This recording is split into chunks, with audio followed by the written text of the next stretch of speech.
Allez, on enchaîne et on conclut avec un sujet qui nous a plu, qu'on avait Oui. sélectionné tous les deux. La sortie de Bootstrap 4 Alpha. Alors, Donc qu'est-ce qu'on ça peut en date dire? du 19 août, donc ça fait un mois. Ouais. Hier, ça doit tout à fait à sortir maintenant. Ah, bon, bah, c'est qu'en Alpha quand même. Ils vont bien nous annoncer une bêta avant. Ah oui, bah oui, Alpha. Ils vont quand même, à mon Petit avis, ils vont ouais. sortir une bêta et une release Ouais, candidate. On n'y est pas encore. Ceci dit, il y a des choses qui sont intéressantes.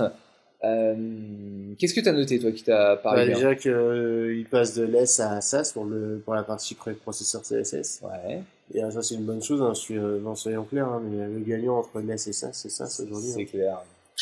Voilà. Après, il y a le système de gris qu'ils ont changé. Un truc qui est intéressant, qui va peut-être nous Ils ont rajouté en fait casser les pieds, en un fait. grid de plus pour les mobiles en fait.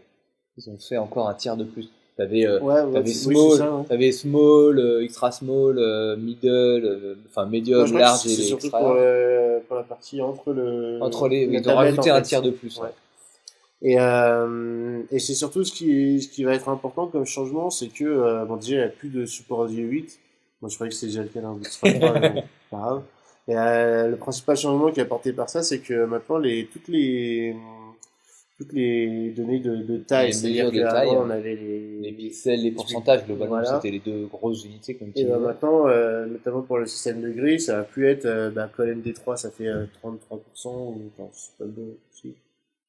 Le MD3, non, ça fait plutôt C'est 25, c'est un là, quart. oui, je vais On a 12, 3 fois 4, bref, peu je importe. suis fatigué. Ah bah oui, hein, Et voilà, plutôt que ce soit, mettons, 20%, Oui, maintenant oui. ce sera 20 REM. Et oui. REM. Et ça, mine de rien, c'est pas ultra évident à manipuler, ces unités De mesure, hein, de mesure, de ouais. distance, ouais. Donc voilà, ça va être un gros changement pour les gens qui n'ont pas très bien compris. Mais dans la toolbox, c'est un truc qui va vous permettre de comprendre comment ça marche. Ah putain, Donc ça ils va. pensent à tout. C'est magique. C'est magique, c'est magique. Non, après, il y a une réécriture complète de JavaScript pour tous les plugins JavaScript. Parce que comme ça, du coup, ça profite de ECMAScript 6. Absolument. Et donc du coup, maintenant, c'est devenu des UMD, là, des Universal Modules, je sais plus quoi, qui supportent. Donc bon, c'est réécrit au format x86. Bon, Qu'est-ce après, qu'il y a eu d'autre après? il y a plein des trucs d'autres pour les nouvelles tout choses, petits, les contrôleurs. beaucoup plus petites. C'est clair. Alors, Moi, tiens, ce qui m'avait Development intéressé, Plan, c'était qu'ils aient... Ah, attends, pardon. descend. Il y avait les plans de développement, hop, ils disent pas quand est-ce que ça va sortir. Non, mais là, il y aura encore quelques releases alpha, il y aura au moins 2 bêta releases, 2 releases candidates et après la finale version. Bah, Voilà, on a le temps, alors, c'est pour c'est pas 2016. pour tout de suite, ce truc-là. Évidemment, Bootstrap 3, pour le moment, c'est ce que vous continuez à utiliser. Pas de question à se poser là-dessus. Hein. C'est clairement, si vous avez envie pour un petit projet perso, pas de souci, Bootstrap, mais encore. Pour voir ce qu'il y a dedans, Bootstrap Cap, oui, sinon, no way, quoi. Hein, pas en prod.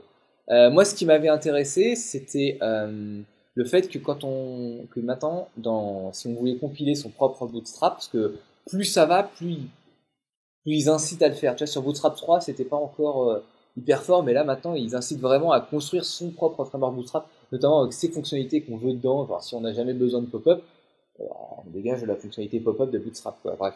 Donc, ils ont prévu un opt-in pour que ça utilise le positionnement par Flexbox. Donc si on veut, notre layouting de grid et tout ça peut être géré par Flexbox, ce qui du coup va générer des comportements un peu améliorés pour la partie responsive.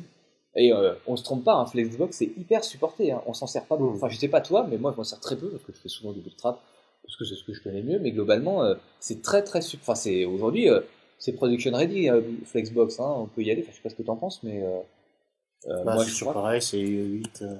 Ouais, les vieux trucs, mais globalement, on fait juste un petit test sur Can I Use. Ouais, le flex. Enfin, Tu vois, c'est IE8, IE9, c'est toujours pareil. d'accord, mais en termes de proportion, Flexbox, tu vois, si on met en relative usage, on peut y aller. C'est majoritairement, très très très Ah, mais il majoritairement. suffit que le mec qui paye le site il soit sur IE9, et ben Après, tu voilà. fais un fallback. Mais enfin bon, après, je sais rien. Mais Non, mais c'est sûr qu'on peut enfin, carrément aujourd'hui, voilà, à part carrément IE8, l'utiliser, IE9, ouais. on peut y aller plein de balles, quoi. Tout est supporté dans tous les mobiles, les smartphones. Enfin, donc, c'est pas un truc pour le futur, quoi. C'est vraiment un truc pour le futur qui est maintenant. Bref. Voilà. Qu'est-ce qu'on peut Après, ce dire? qu'il faut voir, c'est que quand on va sur Canal Use, automatiquement, ça met les résultats des navigateurs français. Alors que Bootstrap, c'est quand même un truc, c'est ultra international, donc forcément. Ah, c'est que, ils sont obligés d'être un peu. C'est les Can I Use là, c'est que la France, c'est pas global. Non, en fait, c'était global. Si, c'est global, mais sur Flexbox. Et automatiquement, je te le dis quelque part en fait que. Là, il y a global. Donc c'est ici, hein, tu peux défiltrer.